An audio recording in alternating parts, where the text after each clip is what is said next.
Hey everyone. So last week we talked about data types in JavaScript, and we discussed how these are basically the nouns of the JavaScript programming language. So the same way that in English we have the noun as a person, place, or thing, in JavaScript we've got, let's see, numbers, strings, booleans, lists, and objects, right?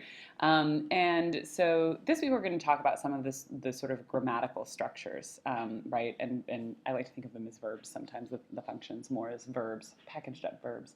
And the first thing that we're going to talk about is conditionals. Now, a conditional, right, is basically a fancy way of saying, or maybe a concise way of saying, if this thing is true, do this. Otherwise, do that. Okay, so it's an if this then that kind of thing. And actually, the actual phrasing we use for this in JavaScript is if and else. So if something is true, do this. Else or otherwise, do that. Now, for this exercise, what I'm going to do is I'm going to sort a list of candies, and you can see that I have created for myself a list, an array of candies, and each item in the list is actually an object, right, which we can see because it's got curly braces, and it's got this key value pair structure, right, so it's got a key on the left, a colon, and then the value. Each key value pair is separated by a comma, and likewise inside our list each object is separated by a comma because it is a list of objects. Now this can start to get a little tricky when we're creating our own data. So I just want to point out a couple of things that Aptana can do to kind of help you with this. Again, seeing sort of how design helps support our sort of program writing process. So first of all, there's the issue of what if there's an error. Now, obviously, there's lots of ways to have an error. The simplest is to sort of be missing a piece of punctuation. In this case, I'm missing, I just deleted a comma between my two key value pairs in my first object in the list. And you can see that right away what happens is I get this underline, right? So again, this is a lot like the underline that you get in like Microsoft Word if you have a syntax problem or a misspelled word, right? It does that red underline. In this case, we see a yellow underline. So that's one clue that maybe things aren't quite right. The other thing that I want to point out is that if this is well formed, there's a nice trick in Aptana where I can right-click and go to this source format, and it will prettify, as I like to say, it will prettify my object here, my list of objects.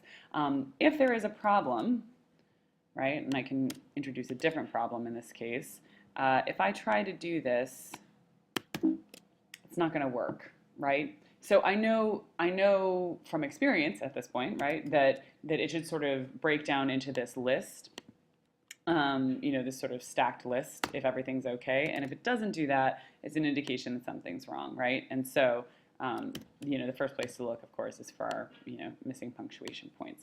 So, so we want to go ahead and sort this list. And in order to sort the list, we first have to find a way to look at each item in the list. So we know that the simplest way to do this, right, our sort of manual way of doing this, is by using the square brackets and putting in an item number, right? So I can say candies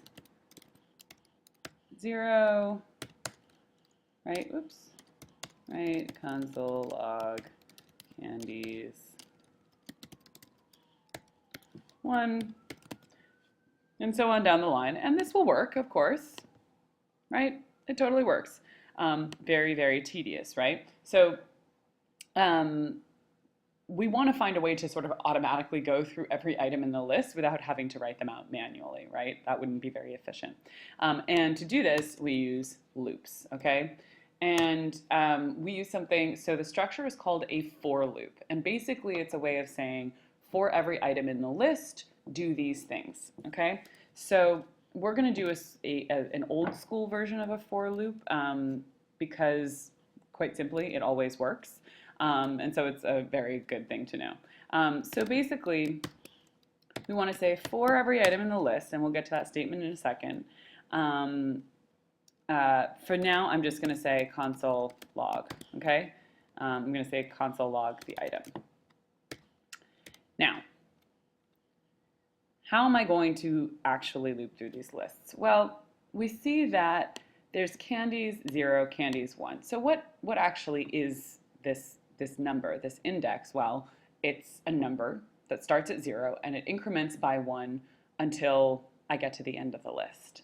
So in in these round parentheses, I'm going to describe where to start, the number to start with, in other words, the position in the list to start with, and then I'm going to say where I want it to end, right, where I want to stop looking at the items, the index position to stop at, and I'm going to say how I should move through it, right? So I have to create a little variable here.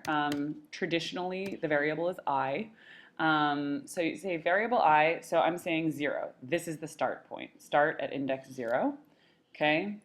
And I'm going to say, and go up until I is less than, okay?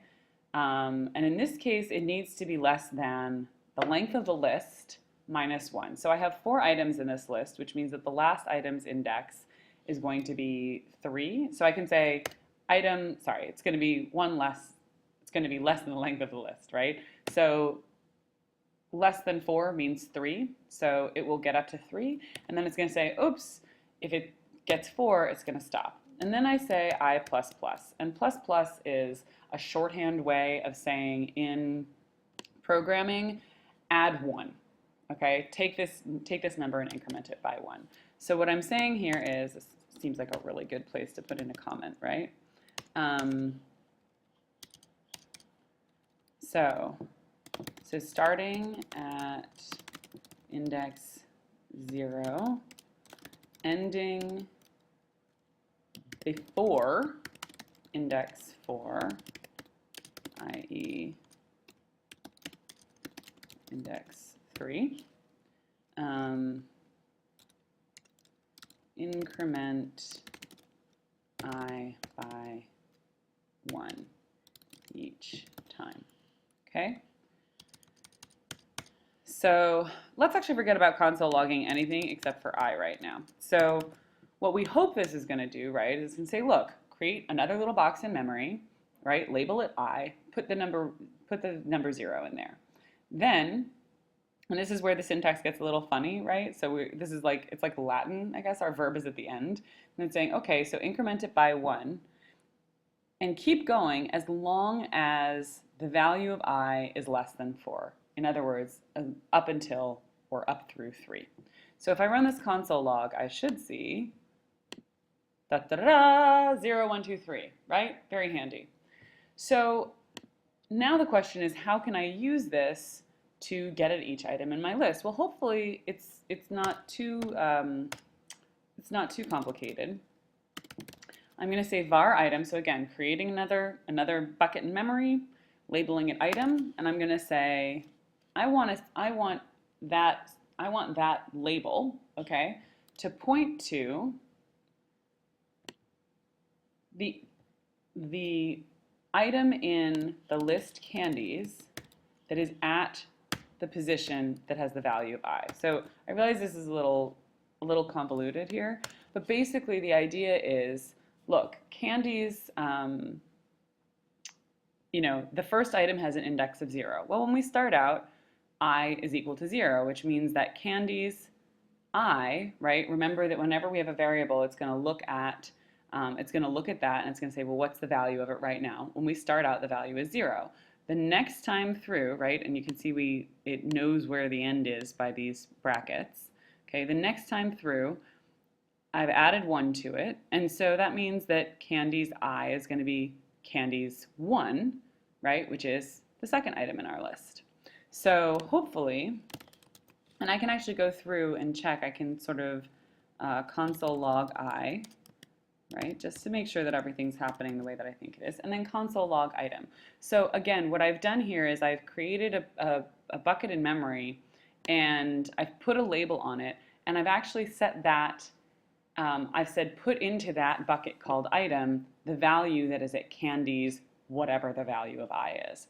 Again, that's going to be 0, 1, 2, 3. So let's check it out. Oops, object is not a function.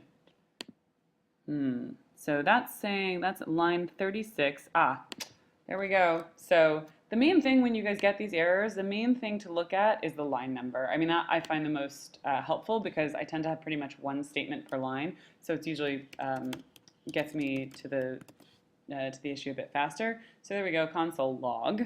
right? And the thing that I paid attention to there is that it's saying it's not a function, right? And so I'm looking mostly for that. So here we go. We see 0, Crackle, 1, Special Dark, 2, Good Bar, 3, Hershey's, and if I inspect my list, right, I just go back and look at it, then that looks like the right thing. So this is great. I am looping through my list. I have a way to get from the beginning to the end. That's fantastic. So when we come back, what I'm going to do is I am going to look at ways to, I want to sort this into two separate lists. I want to sort it into candy bars that have stuff in them and candy bars that are plain, or candies that are plain. And I'm going to use this using my conditional, which is an if-else statement. So be back in a minute and we'll see how we can start sorting our candies into our favorites and our perhaps less preferred varieties.